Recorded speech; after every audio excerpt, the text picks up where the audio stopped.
आपल्या सगळ्यांना माहिती आहे की आज 1 वर्ष विद्यमान सरकारला झालं आणि त्यानिमित्त महाराष्ट्रात या सरकारचं अपयश सेक्रेटरीला मांडतो भारतीय जनता पार्टीतर्फे आज त्याची सुरुवात भारतीय जनता पार्टीचे नेते आणि विधानसभेतील विरोधी पक्ष नेते माजी मुख्यमंत्री माननीय देवेंद्रजी आपल्याशी संवाद साधून करणार प्रेस कॉन्फरन्स सुरू करण्यापूर्वी 2 पुस्तिकांचं प्रकाशन माननीय देवेंद्रजी हस्ते होणार आहे।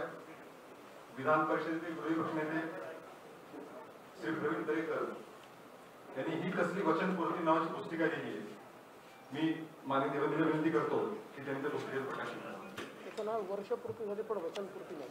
वर्षपूर्ती झाली पण वचनपूर्तीचे काय?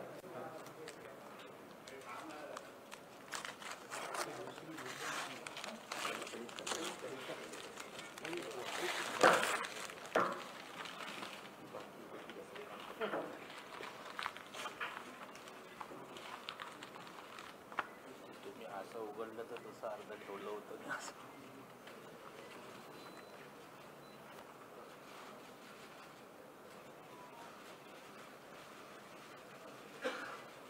याबरोबरच मुंबईसाठी एकूणच हे वर्ष विकासाच्या दृष्टीनं काळं वर्ष ठरलेलं आहे। मुंबईच्या अडचणी मुंबईच्या समस्या सरकारकडे वाढलेल्या त्यानिमित्त अतुल भटकळकर मनोहर लोहाजी यांनी दिलेली पुस्तिका त्याचे प्रकाशन माननीय देवेंद्रजी करावे यांना विनंती करतो।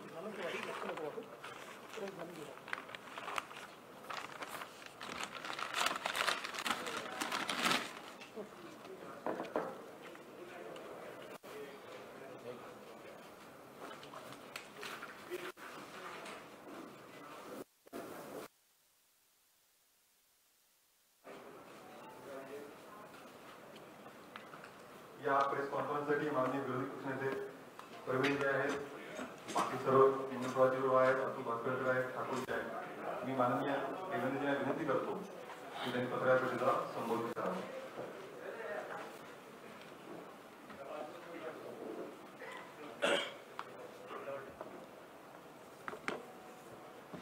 आपल्या सर्वांचे या पत्रकार परिषदेमध्ये मी स्वागत करतो।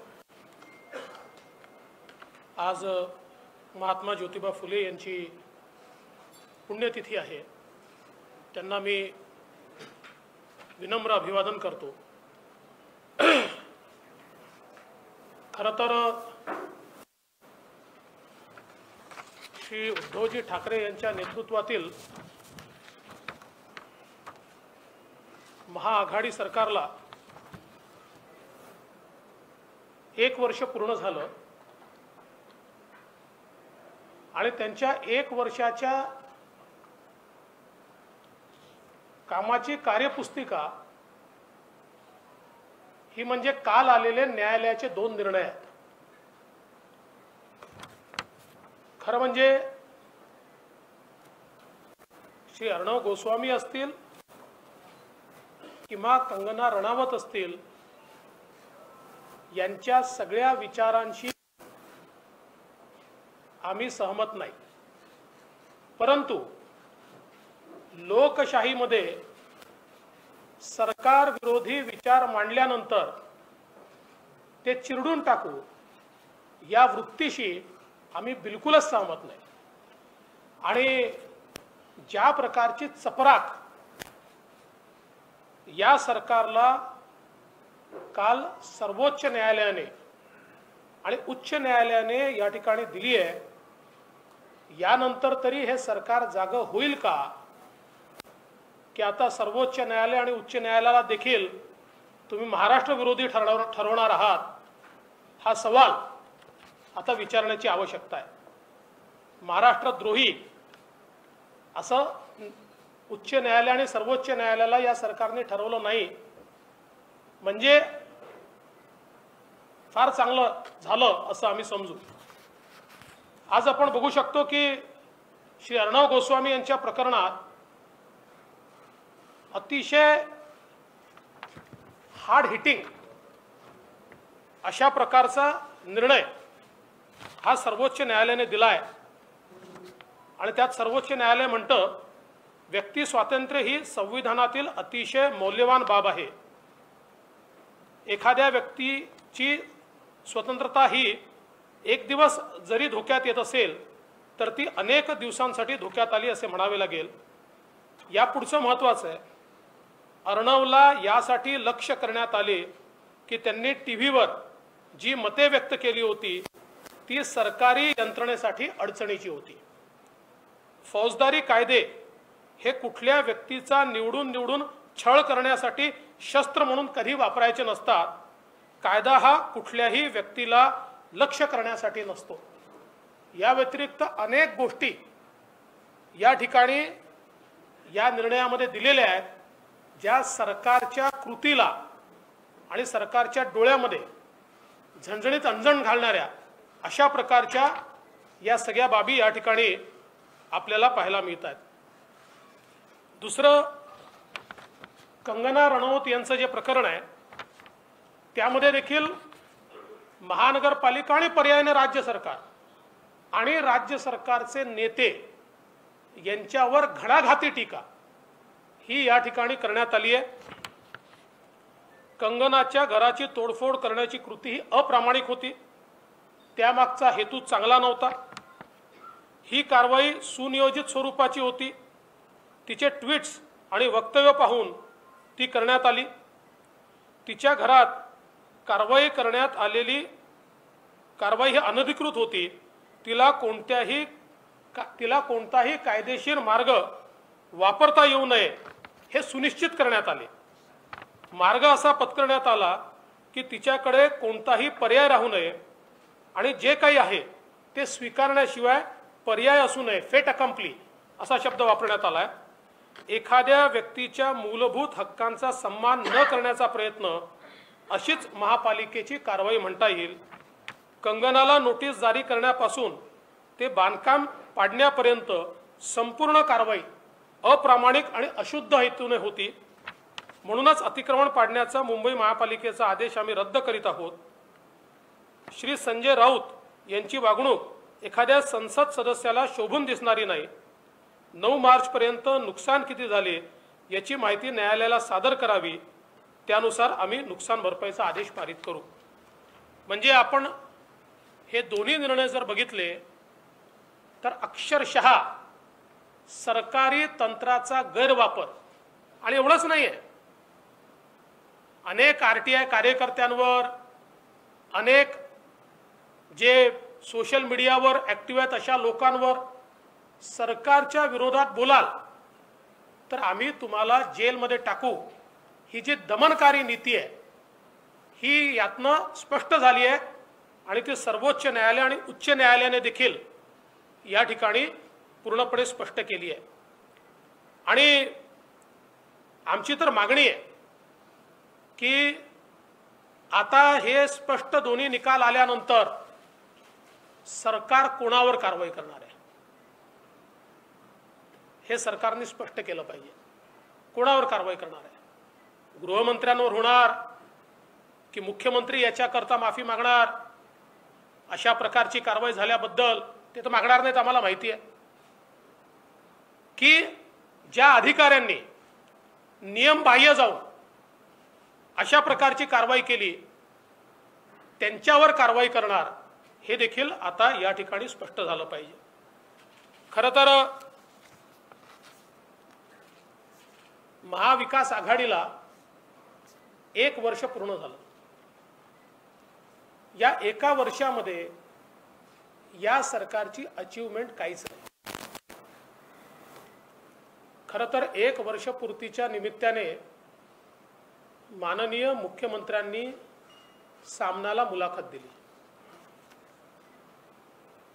अपेक्षा अशी होती की वर्षपूर्तीच्या निमित्ताने मुलाखत असल्यामुळे 1 वर्षात आम्ही काय केलं, आमच्यासमोर काय अडचणी आल्या, आम्ही काय अचीव केलं, आता पुढची आमची दिशा काय आहे, कसा आम्ही विकास करणार आहोत, महाराष्ट्रातल्या दीन दलित गोरगरीब आदिवासी शेतकरी शेतमजूर महिला, महाराष्ट्रातली शहरं, महाराष्ट्रातला ग्रामीण भाग, या सगळ्यांच्या बद्दल आमचं विजन काय आहे, आम्हाला कुठे हा महाराष्ट्र न्यायचा आहे, काय नेमकं करायचं आहे, या संदर्भात माननीय मुख्यमंत्र्यांच्या मुलाखतीमध्ये काही दिशा मिळेल अशा प्रकारची अपेक्षा होती, परंतु दुर्दैवाने मुख्यमंत्र्यांची मुलाखत ही केवळ टीका टिप्पणीमध्ये केली.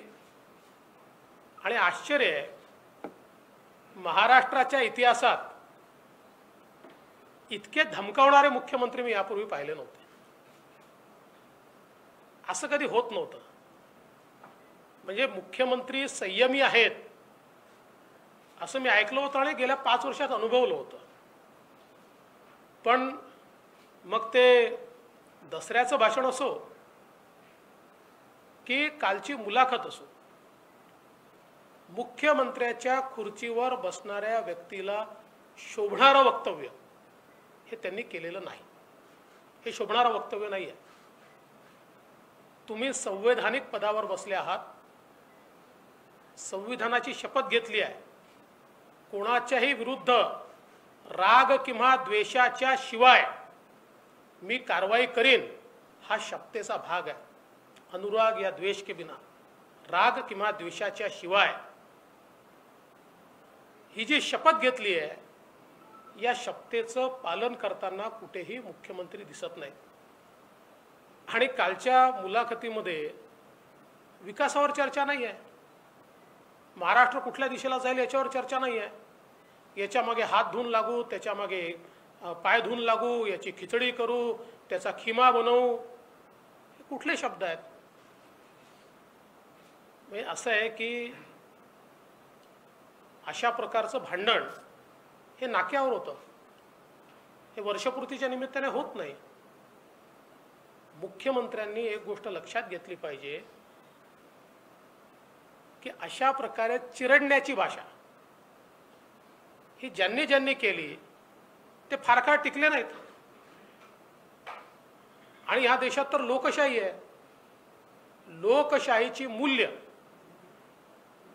एक बरं झालं की त्यांची मुलाखत एक दिवस आधीच झाली होती. कालच्या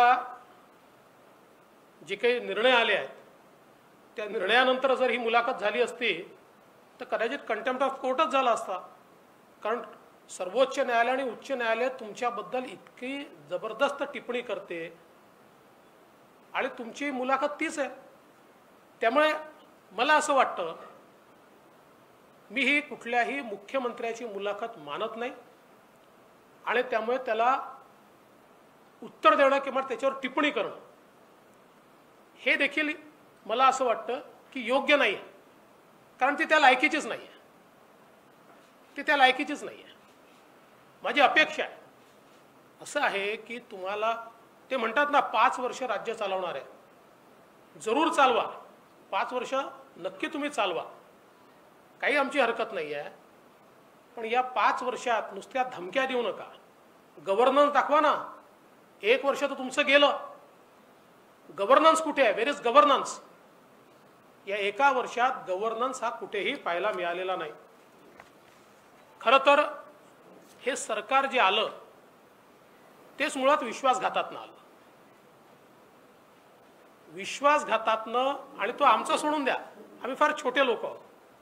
जनतेचा विश्वासघात करून हे सरकार आलंय. जनतेचा विश्वासघात.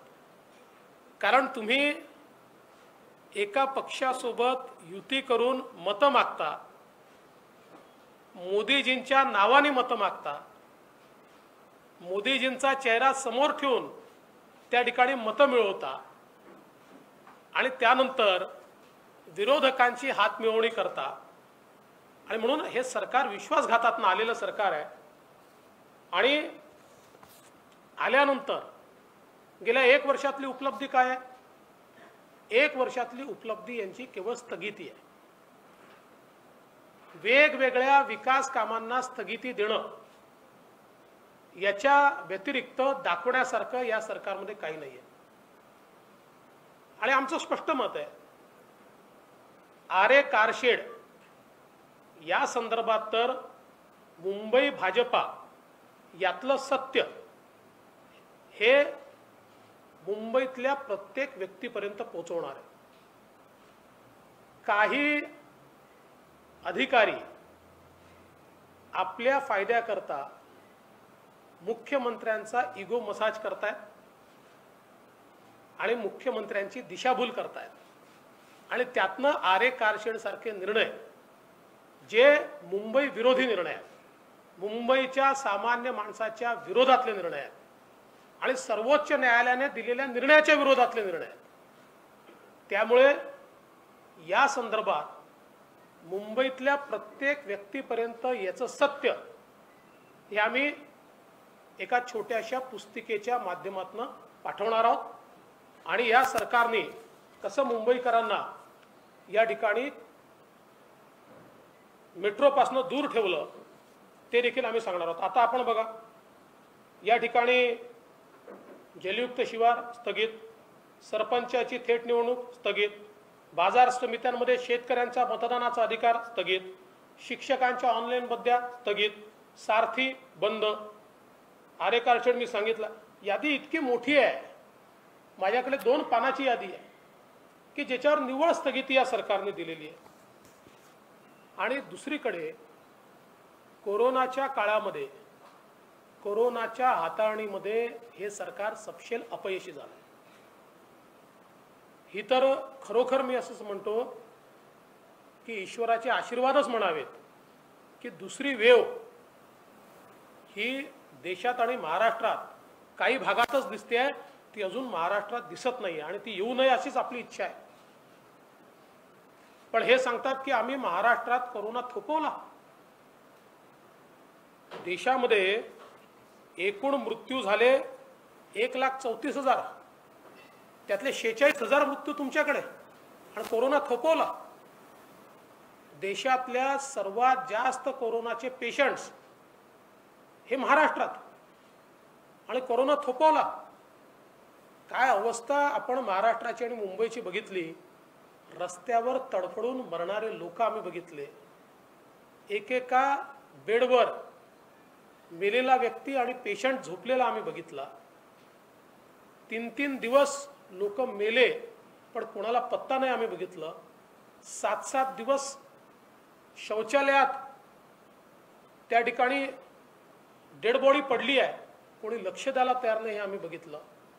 कोणाची बॉडी कोणाकडे गेली हे माहिती नाही हे आम्ही या ठिकाणी बघितलं.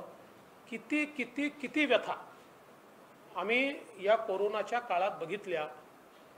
कुठेही सरकारचं नियंत्रण कोरोनात आम्हाला पाहायला मिळालं नाही. आजही बघा, चाचण्यांच्या संदर्भात आज आम्ही पुन्हा चाचण्या कमी करून टाकल्या. कशा करता? आम्हाला आकड्यांशी लढायचं आहे की कोरोनाशी लढायचं आहे? आणि सुरुवातीपासून ही स्ट्रॅटेजी राहिली आहे. मी तर या संदर्भात वारंवार, मी आज बोलतो असं नाही, वारंवार केवळ बोललो नाही, या संदर्भातली सगळी माहिती ही मी मुख्यमंत्र्यांपर्यंत पाठवली. ठीक आहे, माझ्या एकाही पत्राला त्यांनी उत्तर दिलं नाही, पण किमान त्याच्यावर जर कारवाई केली असती तरी देखील आम्ही त्यांना धन्यवाद दिले असते. पण कुठली कारवाई होताना दिसत नाही आणि म्हणून कोरोनाच्या काळात आम्ही काम केलं असं म्हणून पाठ थुपटून घेऊ नका. एक निश्चित आहे, कोरोनाच्या काळात प्रचंड मोठा भ्रष्टाचार हा मात्र झालाय आणि तो भ्रष्टाचार आम्ही उघड करणार आहोत. अक्षरशः कोरोनाच्या नावाने जी काही लूट या ठिकाणी झाली आहे ती आम्ही निश्चितपणे समोर आणणार आहोत. आज आपण बघा, राज्यामध्ये गेल्या वर्षभरात शेतकऱ्यांसमोर प्रचंड प्रश्न आले. विदर्भामध्ये पूर आला, कोकणामध्ये निसर्ग चक्रीवादळ आलं, पश्चिम महाराष्ट्रामध्ये, मराठवाड्यात आणि उत्तर महाराष्ट्रात अतिवृष्टी झाली. महाराष्ट्रातल्या कानाकोपऱ्यातला शेतकरी पूर्ण उद्ध्वस्त झाला. वचनपूर्ती मुख्यमंत्री पदाकरता न दिलेलं वचन लक्षात आहे, पण शेतकऱ्याला आपण स्वतः बांधावर जाऊन दिलेलं वचन मात्र हे विसरले. 50,000 देऊ, 25,000 देऊ, दिलं होतं ना वचन. मुख्यमंत्री पदाचं वचन आम्हाला दिलं होतं हे रोज सांगितलं जातं, पण तुम्ही शेतकऱ्याला दिलेल्या वचनाचं काय याचं उत्तर कोण देणार? आणि ते सोडून द्या, आजही तुम्ही जाहीर केलेली मदत देखील, तोकडी मदत देखील शेतकऱ्याला मिळालेली नाही. मी आता पुन्हा जवळजवळ अर्ध्या महाराष्ट्राचा दौरा करून आलो. या पदवीधर मतदारसंघाच्या निवडणुकीच्या आणि इतर अनुषंगाने विदर्भापासनं, मराठवाड्यापासनं तर पश्चिम महाराष्ट्रापर्यंत सगळा दौरा मी केला आणि सगळीकडे एकच प्रश्न मी विचारत होतो, मदत मिळाली का? कुठेही मदत मिळालेली नाही, कुठेही नाही. आणि आज ज्या प्रकारे म्हणजे एकीकडे शेतकऱ्याला मदत नाही, दुसरीकडे जे उगवलं, आता बोंडअळीमुळे कापूस गेलाय, अतिवृष्टीनंतर खोडकिडीमुळे सोयाबीन गेलाय, याच्याकडे मात्र सपशेल दुर्लक्ष आहे. याचा तर पंचनामाही नाही आहे. म्हणजे पावसानंतर हे जे काही कापूस आणि सोयाबीन गेलाय त्याचा पंचनामाही नाही आहे. आमची मागणी आहे, धानाच्या शेतकऱ्याला बोनसची घोषणा आली, आम्ही स्वागत करतो, आम्हाला आनंद आहे. पण त्याच वेळी हा जो कापसाचा शेतकरी आहे, सोयाबीनचा शेतकरी आहे, ज्याला अक्षरशः आज रस्त्यावर येण्याची त्याची परिस्थिती झाली आहे, त्यालाही तात्काळ सरकारने बोनस घोषित केला पाहिजे, मदत घोषित केली पाहिजे आणि त्याला सावरलं पाहिजे. एवढंच नाही, माननीय मुख्यमंत्र्यांनी घोषणा केली, पिकेल ते विकेल. जे पिकलंच नाही, पण जे पिकलं तेही विकायची व्यवस्था नाहीये. म्हणजे जो कापूस राहिला त्याच्या खरेदीची व्यवस्था नाहीये, सोयाबीनच्या खरेदीची व्यवस्था नाहीये, मागच्याही खरीप आणि रबीची खरेदी हे सरकार करू शकलं नाही. आताही कुठलीही खरेदीची व्यवस्था या सरकारने केलेली नाही. आणि जे कोरोनाच्या काळात छोटे छोटे घटक आहेत, 12 बलुतेदार आहेत, फुटपाथ दुकानदार आहेत, ऑटो रिक्षा टॅक्सीवाले आहेत, वेगवेगळे कामं करणारे आहेत, या कोणाही करता एका नव्या पैशाचं पॅकेज या सरकारने दिलेलं नाही, कोणालाही मदत केली नाही. कोरोनाच्या काळात या सरकारच्या वतीनं कोणालाही कुठलीही मदत झाल्याचं आपल्याला पाहायला मिळालं. मराठा आरक्षणाच्या संदर्भात या सरकारने अभूतपूर्व घोळ घातलाय. केवळ 2 आरक्षणं उच्च न्यायालयात टिकली. अनेक राज्यांनी आरक्षणं दिली, पण ती सगळी उच्च न्यायालयामध्ये त्या ठिकाणी आरक्षणं स्थगित झाली. 2च आरक्षण, एक तमिळनाडूचं आणि दुसरं महाराष्ट्रातलं, की ज्याला उच्च न्यायालयाने वैध ठरवलं. उच्च न्यायालयातनं तमिळनाडूचं आरक्षण हे सर्वोच्च न्यायालयात गेलं. त्या ठिकाणी त्यांनी ते घटनापीठाकडे पाठवलं, कुठली स्थगिती दिली नाही. महाराष्ट्राचं आरक्षण मात्र घटनापीठाकडे पाठवताना त्याच्यावर स्थगिती देण्यात आली. आणि पहिल्या दिवशीपासून, म्हणजे ज्यावेळेस त्या ठिकाणी सर्वोच्च न्यायालयात केस गेली, पहिल्याच दिवशी यांचे वकील सांगतात आमच्याकडे कुठली माहिती आलेली नाही, त्यामुळे आम्ही आर्ग्युमेंट करू शकत नाही. कुठलाही समन्वय आम्हाला पाहायला मिळाला नाही. आजही आपण बघितलं, प्रवेशाचे इतके घोळ झाले. स्थगिती काढण्याकरता या सरकारनं माहिती असून हे तत्व आहे की ज्यांनी स्थगिती देऊन ज्या पीठाने घटनापीठाकडे पाठवण्याचा निर्णय केला आहे त्यांच्यापुढे स्थगिती उचलण्याकरता जाता येत नाही, त्यांना तो अधिकार नाही. हे माहिती असताना त्यांच्यापुढेच अर्ज केला, 1 महिना वाट पाहिली आणि मग लागण्याच्या 1 दिवस आधी यांनी स्टेटमेंट केलं की यांच्यापुढे आम्हाला मंजूर नाही. अरे मंजूर नाही का, त्यांना अधिकारच नाहीये. आणि आताही घटनापीठाच्या संदर्भात कुठेही सरकार गंभीर दिसत नाही, कुठलाही सरकारचा प्रयत्न दिसत नाही, केवळ वेळ काढू धोरण आहे. आणि दुर्दैवाने पुन्हा सांगतो, आम्ही तर ज्यावेळेस मराठा आरक्षणाचा कायदा केला त्या कायद्यात आम्ही ओबीसी आरक्षणाला कायदेशीर संरक्षण दिलंय. त्यामुळे या राज्यामध्ये ओबीसी आरक्षणाला राज्याच्या विधानसभेने त्या कायद्याच्या माध्यमातून पूर्णपणे संरक्षण दिलंय. अशा परिस्थितीत सत्ता पक्षातलेच काही नेते या बाजूने आणि त्या बाजूने जाणीवपूर्वक या ठिकाणी स्टेटमेंट्स देऊन मराठा समाज आणि ओबीसी समाजाला अमोरासमोर आणण्याचा प्रयत्न, ओबीसी समाजामध्ये घबराट तयार करण्याचा प्रयत्न, कुठल्याही परिस्थितीत ओबीसी समाजाच्या आरक्षणाला धक्का लागू शकत नाही. तो कोणी सहन देखील करणार नाही. पण सत्ता पक्षातनं हे होत आहे याचा अर्थ नेमका काय आहे? आपल्या ज्या असफलता आहे, आपले जे फेलियर्स आहेत, हे लपवण्याकरता अशा प्रकारची नीती करणं हे योग्य नाही आहे. यातनं महाराष्ट्रात समाज एकमेकाच्या समोर येतात आणि महाराष्ट्रामध्ये त्यातनं अतिशय चुकीची अशा प्रकारची परिस्थिती आपल्याला या ठिकाणी पाहायला मिळत आहे. खरं तर एकूणच विषय अनेक आहेत, पण मी त्या विषयांच्या संदर्भात फार काही बोलणार नाही. मला असं वाटतं 1 वर्षामध्ये हे सरकार सपशेल विफल झालेलं आहे, सपशेल अपयशी झालेलं आहे. कुठल्याही घटकाचं ते समाधान करू शकलेलं नाही. सरकारच्या 3 पक्षांमध्ये कुठलाही समन्वय नाही. विजेच्या प्रश्नावर जे घुमजाव या ठिकाणी केलं तर ऐतिहासिक घुमजाव आहे.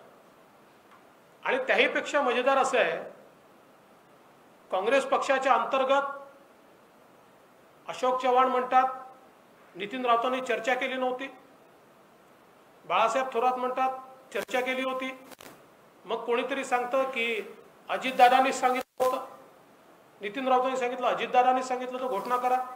अजितदादा म्हणतात मला माहीत नाही, आणि मुख्यमंत्री म्हणतात तुम्हाला जे निर्णय घ्यायचे ते तुम्ही घ्या, तुमचं कुटुंब तुमची जबाबदारी, त्यामुळे तुम्ही जे निर्णय घ्यायचे ते तुम्ही घ्या.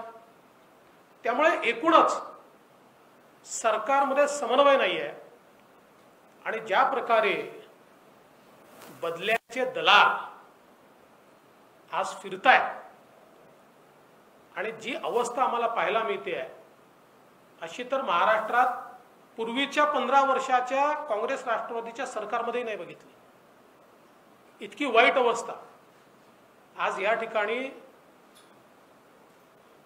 पाहायला मिळते. आणि बदल्यांच्या व्यतिरिक्त कुठलाच कारभार या सरकारमध्ये होताना दिसत नाही आहे. आणि म्हणून या 1 वर्षाच्या निमित्ताने अपयशी ठरलेल्या या सरकारला आणि त्याचे मुख्य जे आहे माननीय मुख्यमंत्री यांना मी एवढंच सांगेन की मुख्यमंत्र्यांसारखे वागा. संयम हा तुमच्या बोलण्यात आणि कृतीत दोन्ही ठिकाणी दिसला पाहिजे. आणि पुन्हा एकदा सांगतो, हे जे 2 निर्णय आले आहेत, म्हणजे स्पष्ट सांगतो, आमची काही राष्ट्रपती राजवटीची मागणी बिलकुल नाही, पण कॉन्स्टिट्यूशनल मशिनरी ब्रेकडाऊनचं या 2 निर्णयाशिवाय वेगळं उदाहरण काय हवं आहे? हे 2 निर्णयच कॉन्स्टिट्यूशनल मशिनरी ब्रेकडाऊन आणि अब्यूज ऑफ पॉवर याचं ज्वलंत उदाहरण आहे. पण आम्ही एक सक्षम विरोधी पक्ष आहोत. विरोधी पक्षामध्ये आम्हाला जी भूमिका दिली आहे त्या भूमिकेचं आम्ही नीट पालन करू आणि महाराष्ट्रातल्या जनतेला न्याय मिळवून देण्याकरता आम्ही निश्चितपणे या ठिकाणी आवश्यकता असेल तेव्हा रस्त्यावर उतरू.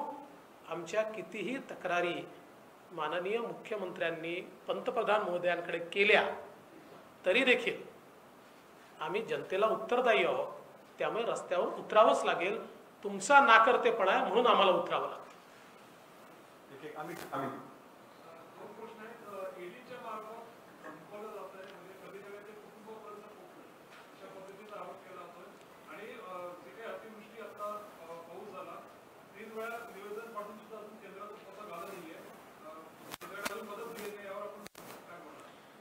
माझी आपल्याला विनंती आहे की पत्रकारांनी देखील पूर्ण माहिती घेऊन त्या ठिकाणी प्रश्न, म्हणजे माझा तुमच्यावर काही रोष नाही आहे, पण सरकारच्या वतीनं जे सांगितलं होतं ते सत्य नाही आहे. सरकारच्या वतीनं हे पत्र पाठवतात, पत्र नाही पाठवावं लागत, मेमोरँडम जावं लागतं. आणि मेमोरँडम गेल्यानंतर तुम्हाला त्या ठिकाणी मदत मिळते. त्यामुळे इथे ज्या मंत्र्याच्या मनात येईल तो ते बोलतो आणि दुर्दैवाने तेच दाखवलं जातं. कोणी क्रॉस क्वेश्चन विचारत नाही, दाखवा तुमचं मेमोरँडम कितीचं गेलाय, ते कधी गेलाय, ते कसं तुम्ही पाठवलं, याबद्दल कधी कोणी विचारत नाही.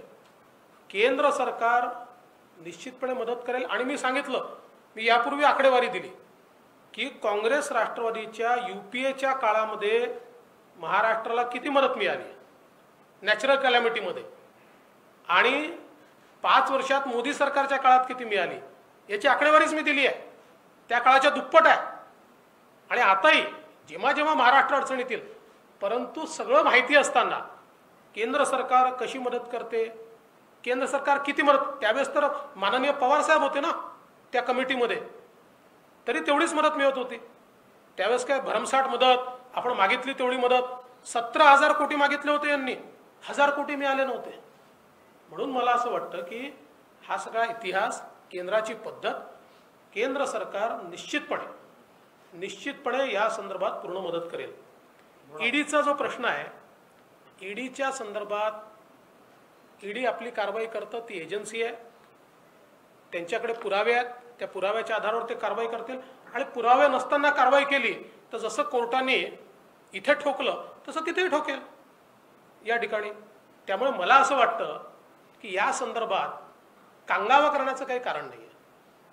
आणि घरच्यांच्या संदर्भात जो काही विषय मांडला जातोय, आम्ही कधीही कोणाच्या घरच्यांवर हल्ला करत नाही, आम्ही कधी टीका केली नाही, आम्ही संयम बाळगतो. आता जर त्याच्या संदर्भात बोलायचं झालं तर सर्वात मोठा विक्टिम तर मी आहे. माझ्या पत्नीच्या संदर्भात अधिकृत शिवसेनेचे नेते अधिकृत काय बोलतात, काय लिहितात, ट्विटरवर काय टाकतात, हे आपण सगळ्यांनी बघितलंय. पण मी कांगावा नाही करत त्याचा. मी राजकारणात आहे, मी उत्तराला उत्तर देईल.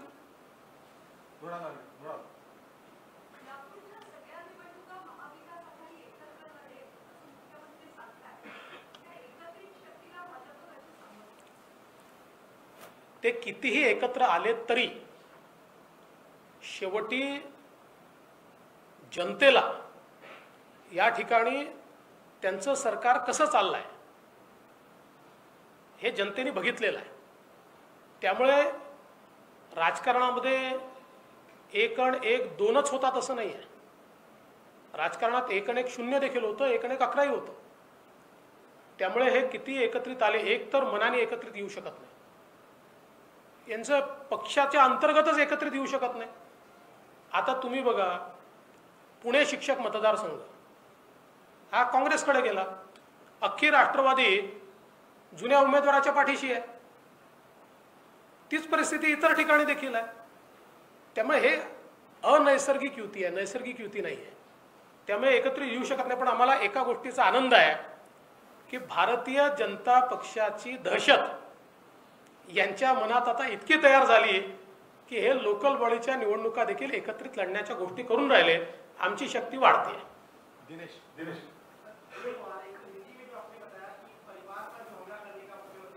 मैं हिंदी में वापस बोलूंगा, पूरा बोल देता हूँ.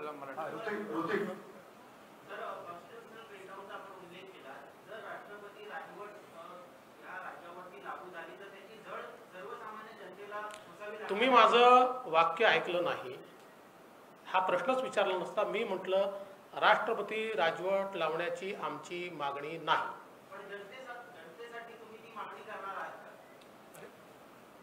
मी ऑलरेडी सांगितलंय की this qualifies about constitutional breakdown and abuse of power, पण आमची ती मागणी नाही. राहुल सर, वर्षभरात एकंदरीत सगळं महाविकास आघाडीचे काय निर्णय असतील बघितलं तर पवारांची भूमिका, शरद पवारांची भूमिका काय कन्फ्युजिंग राहिली आहे.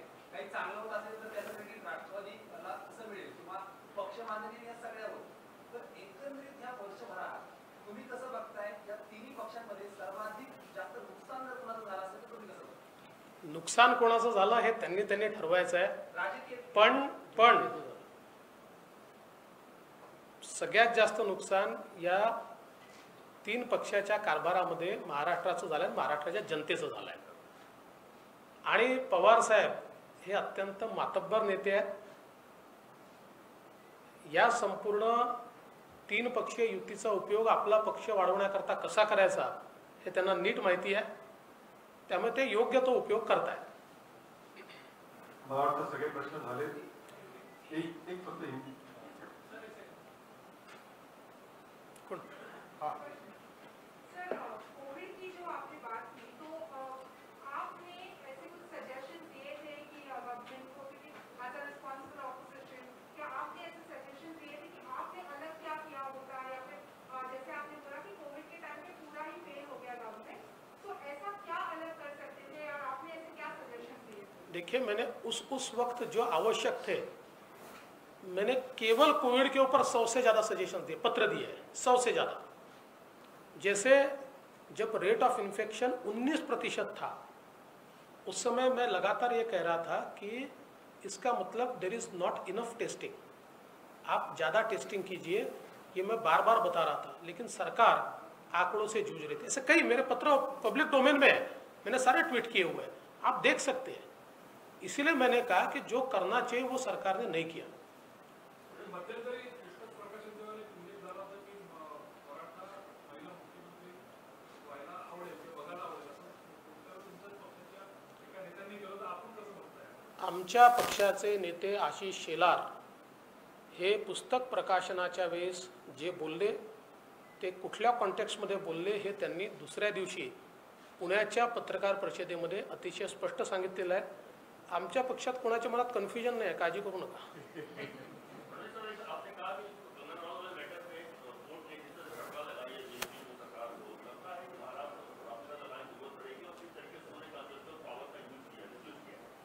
देखिए, कुल मिलाकर दोनों, मतलब सुप्रीम कोर्ट का जजमेंट और हाई कोर्ट का जजमेंट, ये दोनों हम देखें तो क्वालिफाई करता है एब्यूज ऑफ पावर, और एक प्रकार से क्वालिफाई भी करता है कि कॉन्स्टिट्यूशनल मशीनरी का ब्रेकडाउन है।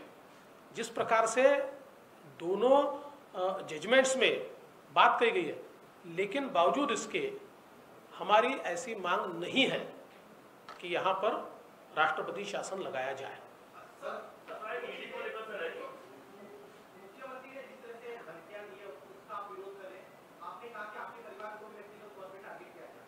अगर शिवसेना के नेता अगर किसी निश्चित स्तर पर जाते हैं तो क्या बीजेपी के नेताओं को भी किसी परिवार के सदस्य को टारगेट करना चाहिए?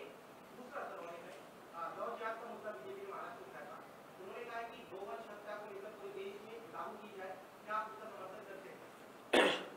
देखिए, पहली बात तो यह है कि भारतीय जनता पार्टी ये मानती है कि व्यक्तिगत रूप से किसी के भी परिवार को टारगेट नहीं किया जाना चाहिए, लेकिन परिवार से अगर कोई राजनीति में है तो उसके ऊपर राजनीतिक प्रश्न तो उठाए जाएंगे, व्यक्तिगत प्रश्न नहीं उठाए जा सकते। लेकिन परिवार के जो लोग राजनीति में नहीं है, साधारणतः अगर वो कोई बहुत क्रिमिनल एक्ट करते तो अलग बात है, अदरवाइज उनको टारगेट करना ये बिल्कुल गलत है और ऐसा हमारे यहाँ कभी होता नहीं है। दूसरा, गो हत्या बंदी कानून ये जो महाराष्ट्र में हमने भी बनाया, देखिए, directive principles of state policy में संविधान में ये कहा गया है कि राज्य गोहत्या का कानून बनाएंगे।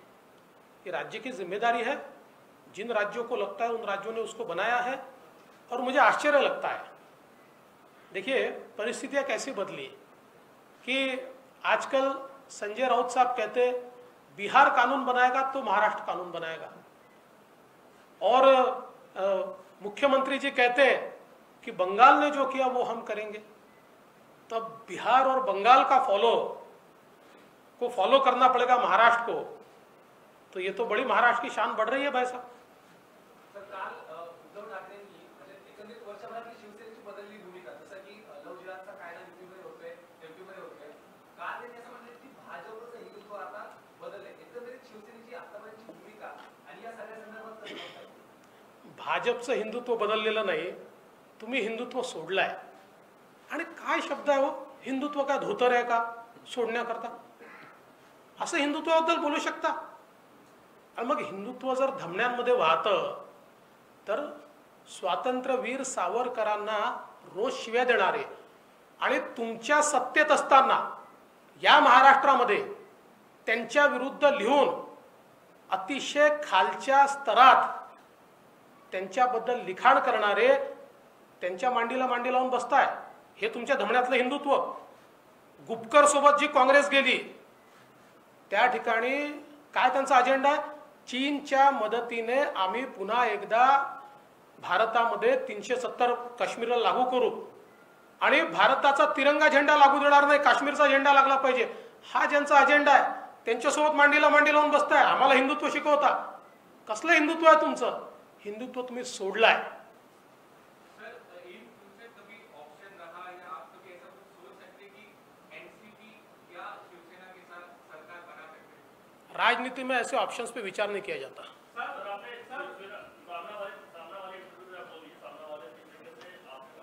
देखिए, इस सरकार को 1 साल पूरा हुआ और 1 साल की इस सरकार की उपलब्धि अगर कुछ होगी तो हमारी सरकार ने शुरू किए हुए कामों को स्टे देना। इसके सिवाय इस सरकार ने 1 साल में कोई काम नहीं किया। आज किसानों के ऊपर बहुत बड़ा संकट है। पूरे महाराष्ट्र में कहीं पर चक्रवात के कारण, कहीं पर असमय बारिश के कारण, कहीं पर बाढ़ के कारण किसानों की फसल पूरे तरीके से खत्म हो गई। जो मुख्यमंत्री जी कहते थे हमको मुख्यमंत्री बनाने का वचन दिया, वो वचन तो उनको याद रहा, लेकिन उन्होंने किसानों तक जाकर जो वचन दिया था कि आपको 50,000 रुपये और 25,000 रुपये हेक्टेरी हम मदद करेंगे, वो वचन मुख्यमंत्री भूल गए और किसानों को हाशिए पे छोड़ दिया गया। ये परिस्थिति 1 साल में महाराष्ट्र के हमको दिखाई पड़ती है। और एक अघोषित आपातकाल महाराष्ट्र में दिखाई पड़ता है। जिस प्रकार से कल 2 जजमेंट्स ये हमने देखे, सुप्रीम कोर्ट का जजमेंट अर्णब गोस्वामी के मामले में और हाई कोर्ट का जजमेंट कंगना रनावत के मामले में, भले ही हम भी इन दोनों व्यक्तियों के सारे स्टेटमेंट्स का समर्थन नहीं करते, लेकिन जिस प्रकार से लोकतंत्र को समाप्त करके इनको टारगेट किया गया, इसका समर्थन नहीं किया जा सकता।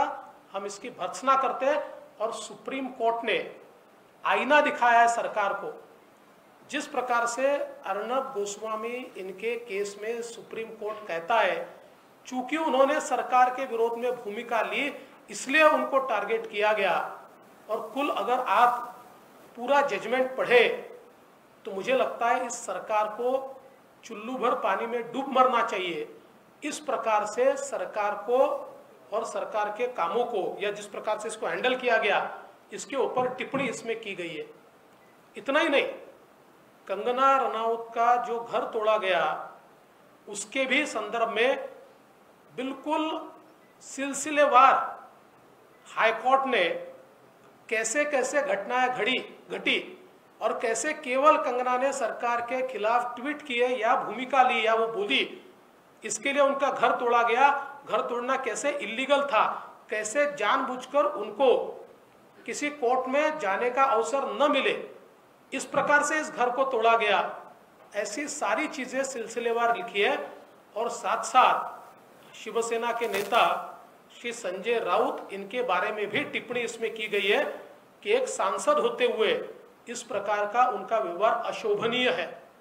और महानगर पालिका ने जिस प्रकार से बिल्कुल विंडिक्टिव कार्रवाई की, उसके ऊपर भी इसमें बहुत कड़े शब्दों में प्रहार किया गया है।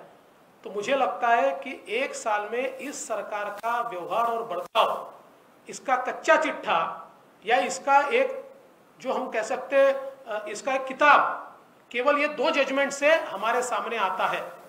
और इतना ही नहीं, तो अलग अलग प्रेस के लोगों पर, मेरे पास तो लिस्ट है कितने पत्रकारों के ऊपर कार्रवाई की गई, इसकी लिस्ट मेरे पास है, कितने सोशल मीडिया एक्टिविस्ट के ऊपर कार्रवाई की गई।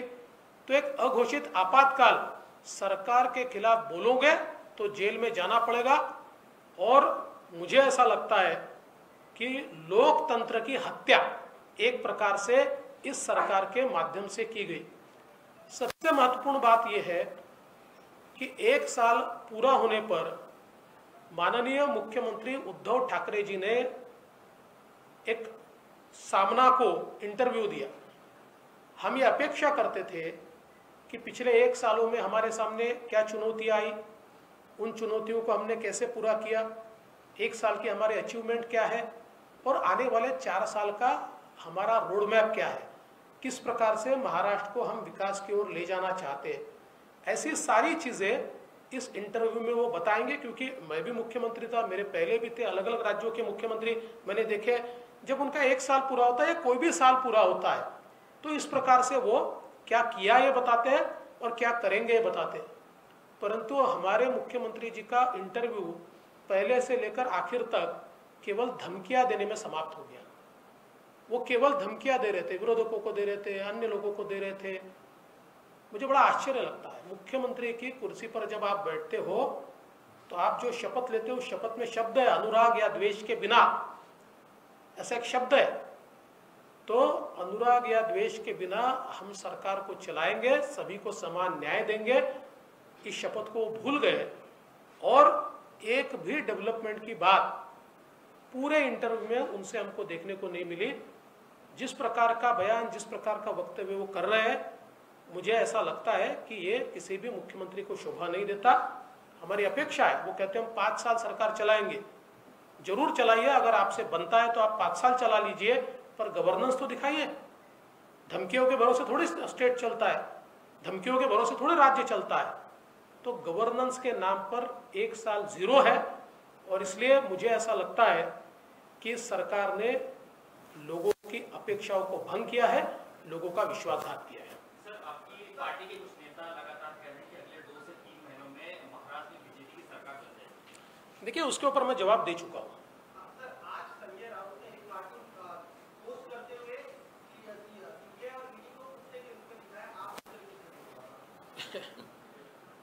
देखिए, मुझे ऐसा लगता है कि कुछ लोगों को सीख नहीं मिलती, क्योंकि देश के न्यायालय जब आपके व्यवहार के ऊपर कोई टिप्पणी करते हैं तो कम से कम उसमें से सीख लेनी चाहिए। पर कुछ लोग ऐसे ही होते हैं, वो सीख नहीं लेते हैं, तो उनसे क्या अपेक्षा करेंगे।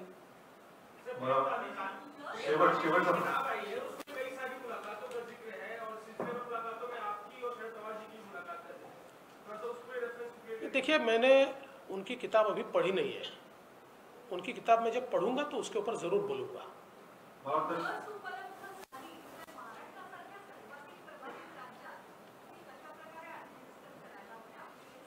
नाही, मला असं वाटतं की एक त्याची नॅशनल स्ट्रॅटेजी बनते आहे, आणि त्या नॅशनल स्ट्रॅटेजीच्या अंतर्गत कुठले घटक पहिले, कुठले घटक नंतर, असं एक त्याची जी स्ट्रॅटेजी आहे, त्या स्ट्रॅटेजीप्रमाणे या ठिकाणी ती जी काही लसीकरण ते होणार आहे।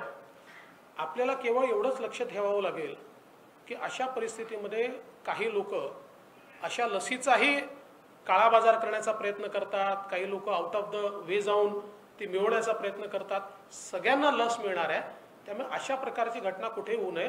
जो काही प्रोटोकॉल सरकारने ठरवला असेल, कदाचित पहिल्यांदा डॉक्टर्सचा ठरवला असेल किंवा जे काही हेल्थ वर्कर्सचा ठरवला असेल, त्या प्रोटोकॉलप्रमाणेच ती मिळावी।